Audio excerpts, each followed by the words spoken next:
انہوں نے دوبارہ اس ریسرچ کو ریپیٹ کیا مختلف ریبٹس کے اوپر. ان ریبٹس میں سے بھی جو ایک بنچ تھا اس پر کوئی اثر نہیں ہوا. کیوں؟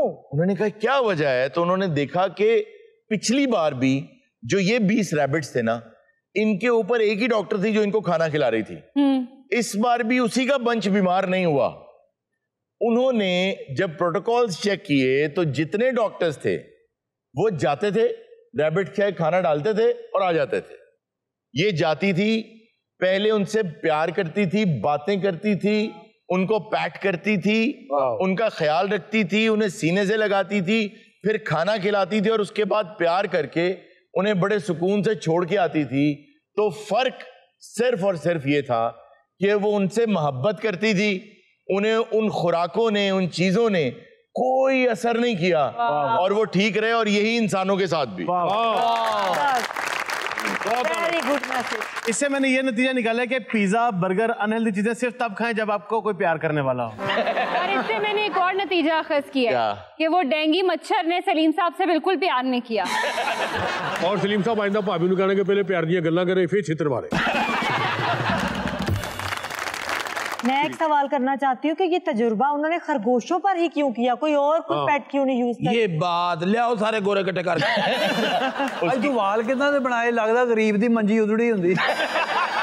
میں آپ کے سوال کا جواب دے دوں. اس کی وجہ یہ ہے کہ ہماری باڈی کا جو سٹرکچر ہے, جو ہمارے آرگنز ہیں, جو چیزیں ہیں, وہ تقریباً ملتی جلتی ہیں جس طرح خرگوش کے اندر ہوتی ہیں. اس لیے پڑھائی کے دوران بھی خرگوش کی جو انیٹمی ہے وہ پڑھائی جاتی ہے. بہرحال اس کے بعد پوری دنیا میں اب ڈاکٹرز کیا کرتے ہیں, وہ کہتے ہیں ثبوت لاؤ, صرف فرضی بات نہیں, ثبوت لاؤ.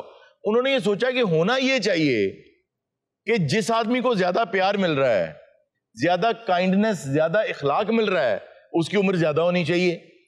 پھر انہوں نے پتہ کیا کہ پوری دنیا میں کون سا کلچر ایسا ہے جس میں لوگ ایک تو اکٹھے رہتے ہیں, ناراض ہو کے دوریاں اختیار نہیں کرتے, اور ان کے تہوار ایسے ہیں کہ وہ بار بار اکٹھے ہوتے ہیں اور پیار کرتے ہیں. تو پتہ چلا کہ پوری دنیا میں ایک ہی کلچر ہے ایک جزیرے پر جس کا نام اوکیناوا ہے, وہ جاپان میں ہے.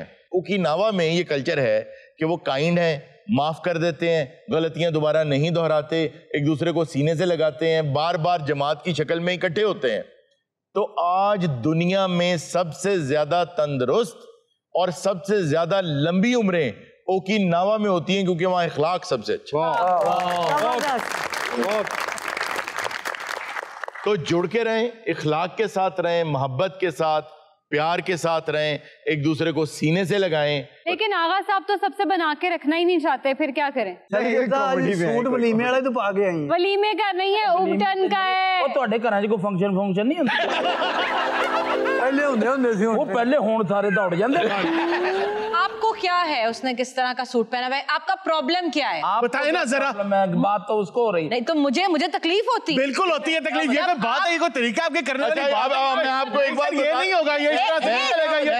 اگر آپ چاہ رہے ہیں کہ یہ اس طرح سے چل, جس طرح آغا صاحب سلیم صاحب پہ کوئی بات برداشت نہیں کرتے, ویسے بھی میں اپنی ارزا پہ کوئی بات برداشت نہیں کر سکتی. نہیں, یہ باتیں کر رہی ہیں کہ سوٹ انہیں تیرا پایا ہے. ہم دونوں سول سسٹرز ہیں. ہاں نہیں, آپ یہ غلط بات مت کیا کریں آرزو آن ایئر. ٹھیک ہے. آغا صاحب نے کبھی نہیں روکا, آپ سلیم صاحب پہ جتنی مرضی باتیں کریں.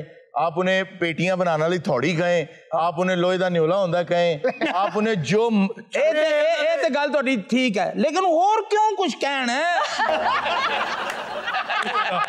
نہیں یار, ہو ہی نہیں سکتا. جڑا کچھ کیا ہے صحیح ہے, نہیں غلط ہے نا. آپ کہہ کے دیکھیں جی سلیم کو کہ تیرا منہ انجے جی میں سوچ چکیا ہوندا. ہو گیا تہاڈے لو آ گئے. سوچ چکیا ہوندا. چلو اے تسی کہو اگر میں برا مناواں مینوں پھڑ لینا, اور تسی کیوں کہو؟ ان کا منہ ایسے نہیں ہے جیسے روٹیاں نکالنے والی سیخ ہوتی ہے.